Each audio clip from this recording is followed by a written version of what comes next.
Bio bits, I'm sure that's it. Does it start becoming a little unfair that you are paying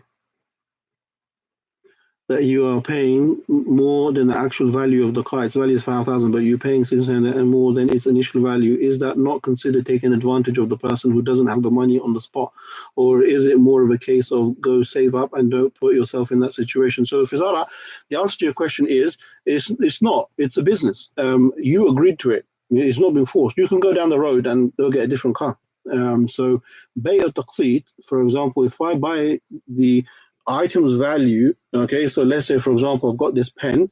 This pen's value is £50 in the shop, but I can't pay it now. I want to buy it over a period of 6 months. And at the end of 6 months, I agree to give him double. I'll give him 100. Okay, I agree to that. That's called bay or taqseet. It's perfectly permissible. There's no harm in that.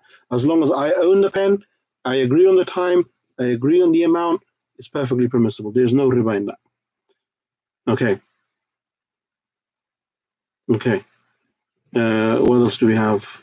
Assalamu alaikum. Allah gives the solution. From our understanding, we are weak as an ummah because we look for solutions. Muhammad Siddiq, because we look for solutions. Okay, to our current lifestyle, from scholars like monk. I'm not sure what that means, but Muhammad Siddiq, your point is very correct. Is that, you know, as people, we just want to live a peaceful life, live a good life, and we need solutions. And you know, I don't 100% blame people that do go out and take mortgages or buy things on loan and stuff like that. They think that they have no other solution. Okay, they have trained themselves to think that there's no other solution. And as du'at or students of knowledge, as people are learning, that we have to inform people that that is not the solution. Matter of fact, you are making things worse for yourself and other people. Okay, so we have to understand that and provide solutions.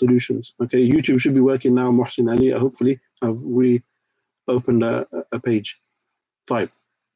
Another question. You mentioned at the beginning that whoever eats riba, even after knowing it's haram, will go to hell eternally. However,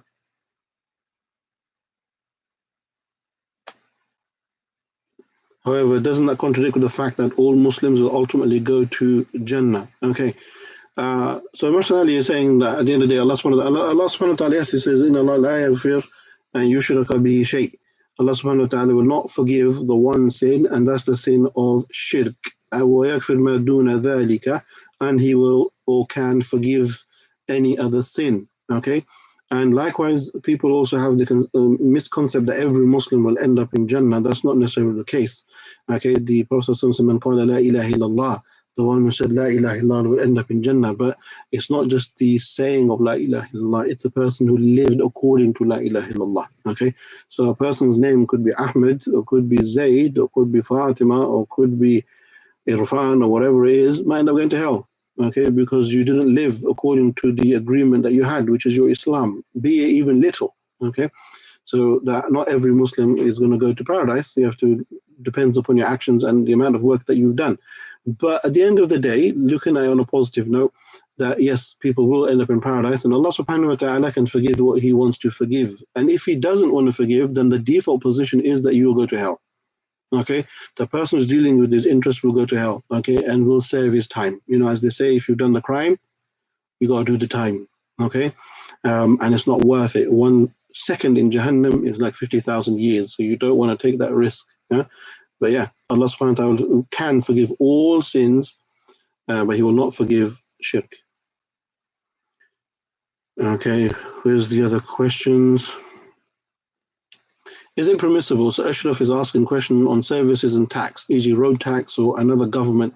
Is it permissible to pay in installments where the amount is higher than paying all in one go, another government service? That's a good question.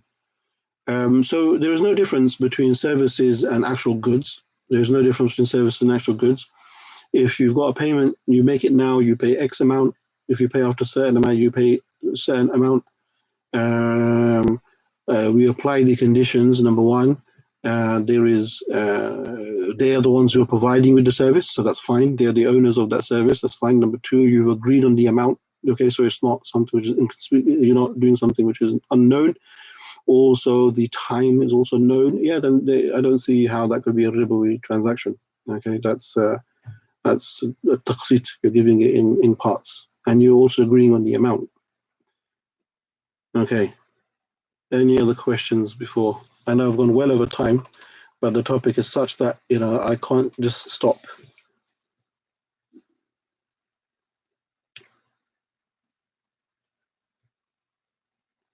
Any other questions, participants? Does SM is asking, but does renting with intention to avoid riba and house family, does that money paid in rent count as sadaqah?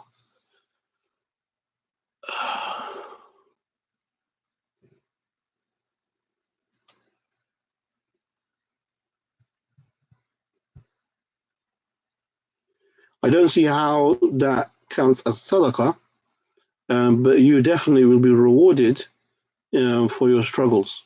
That inna Allah la yudi ajr al-muhsinin, Allah does not la yudi, Allah does not squander or waste the efforts of people.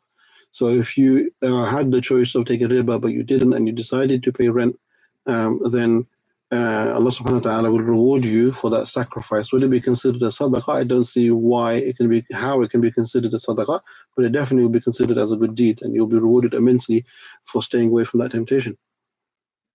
Maybe we should do more lobbying with governments and even with ulama. Yeah, Brother Ashraf is a very good point, but I believe, and this is coming from my perspective because this is my field, is that you cannot have a revolution, the big word revolution, people are going to get scared now. So you cannot have a revolution, I'm talking revolution of the mind, revolution of the economic system, revolution of life, unless you don't start with education. If you're not aware of the problem, you cannot have any change. So people need to be educated. Okay, people need to educate about Islam, educated about Islam's solution for mankind, and also educated about the dangers of the society and community that they're living in. And when people are educated, they will demand change, and that change will come. Okay, so we have to educate and learn and pass this knowledge on to others as well, and also those who have understood the matter to provide solutions. Assalamu alaikum. It's a private question. So. Okay, so somebody is asking if all of this discussion we've had is going to be saved. It will be, and it will be uploaded on YouTube very shortly, inshallah. After we finish the lesson and I've had a cup of tea, I'll upload it, inshallah, and you'll see it there so you can benefit from it. Okay, so we've got a question here off topic. My zakat is due next month. Can I pay it right now as the need is high, i.e. lockdown, and I'll be paying more than 2.5%. Okay, 2 points in that question. Number one, zakat you can pay early, no problem. Just make sure you get your calculations done properly. Okay, zakat you can pay early, no problem. You can do that. You cannot pay zakat late. That's not allowed. But you can pay zakat early. Number one. Number two, for zakat you're only required to pay 2.5% on the amount that you need to give. If you give anything more than 2.5%, you will get reward of sadaqah. So the 2.5% will be reward of zakat, and anything more than the 2.5%, you're very generous, mashallah, and you want to help out in the situation, then that will be considered as a sadaqah. You'll get reward of sadaqah. So let's say because you can see people suffering, so you decide to give 3% of your money, then 2.5% of it you will get zakat reward, and the remaining you'll get reward of sadaqah. I hope that answers the question. Okay. Anything else before we conclude? Okay. If you do have any questions, like I said, you can contact me privately, and inshallah we can take any specific cases forward and try to provide you with the solutions that you need. Tayyib. Okay. And one final request as well. I actually forgot to put the link out, but we do have a GoFundMe page which is helping us to sustain this project that we are running. I will send out the links as well, so please you do look at that GoFundMe page and support the project, inshallah. From now until whenever the isolation ends, or even after, inshallah, I plan to produce lectures. Possibly, if you guys support me and help me, every night, okay, and maybe even in the daytime. So right now we do tafsir, and we really go into some detail, as you've seen. In the future, inshallah, we would like to continue doing more lectures, more books, more topics, keeping ourselves busy. Ramadan is coming. We need to do everything every single day because we're not going to the masjid. We want to keep up the Iman spirit. So we want to do that. So please contact me. Let me know what topics you would like to hear or study. And also, like I said, the GoFundMe page, if you see the link at the bottom of all of these videos, when you're done, I'll upload it onto Facebook and onto YouTube and also onto Zoom. So please do support us so we can make these projects feasible. We got another question regarding student loans. Some say that this is a necessary, as Muslims should provide doctors, engineers, etc., to add to society. So, mashallah, that's a very good question, very deep philosophical question. Student loans, are we allowed to take student loans? Hence, it's a necessity because we need doctors, engineers, and so on and so forth. SubhanAllah, you know, what surprises me more than that is the fact that we've got to ask the question on whether it's permissible to take a loan. We know there's interest in it in order for us to get an education. Shouldn't theoretically, you know, going back to Islamic times, education should be free. That if a community needs doctors and engineers, surely, I mean, obviously there will be some payments, but generally speaking, these kind of things should be provided for free. People should be encouraged to go and study engineering or medicine for free, you know, because they're going to give back to the society. But because of the evils of capitalism, okay, that before you can go back into your community and serve as a doctor or engineer, you've got to pay off like a 30,000-40,000 pound debt. SubhanAllah. So, you know, it's just oppression upon oppression because the system is corrupt. But nevertheless, going back to your question about student loans, mashallah, there is an amazing scholar by the name of Sheikh Haytham al-Haddad. He's our teacher and respect him very much. He has a fatwa on student loans. And the conclusion, I recommend all of you go back and read it because it'll help you to summarize what we learned today. And the conclusion of that is that student loans are permissible based on the fact that it's not a pure loan. Why? Because at the end of a certain amount of time, if a person is not earning a certain amount of money, the debt will be wiped off. Okay, so it's not exactly a loan in its exact meaning. Okay, so if you want to learn the more details of that fatwa, we can put that up. People can read it. Sheikh Haytham al-Haddad, student loans, and you will see it there. He has said it's permissible. Okay.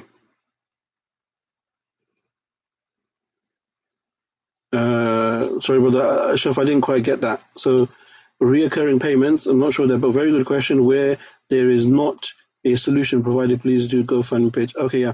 I will be putting up the GoFundMe link very shortly. So do bear with me on that. Or you can actually see it if you go to my Facebook page. You'll scroll down, you will see it. Even if you go to GoFundMe, it's under tAFSEER classes, I think, media fundraiser. You will see it there. I will definitely send out the link. Okay, any other questions before we conclude? You've done a, mashallah, hour and a half with me. You're very patient.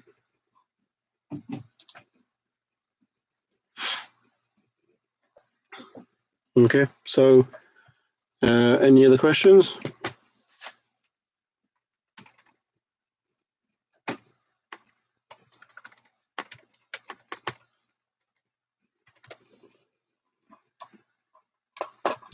All right, okay, on that note, inshallah, we will conclude. I thank you all for tuning in and sharing with us your time and your questions. Feel free to contact me, and I will be dropping the link in the next 10 seconds on Facebook, as well as YouTube, as well as the Zoom platform. Okay, thank you. Barakallahu feekum. I will see you next week, inshallah ta'ala. Assalamu alaikum wa rahmatullahi wa barakatuh.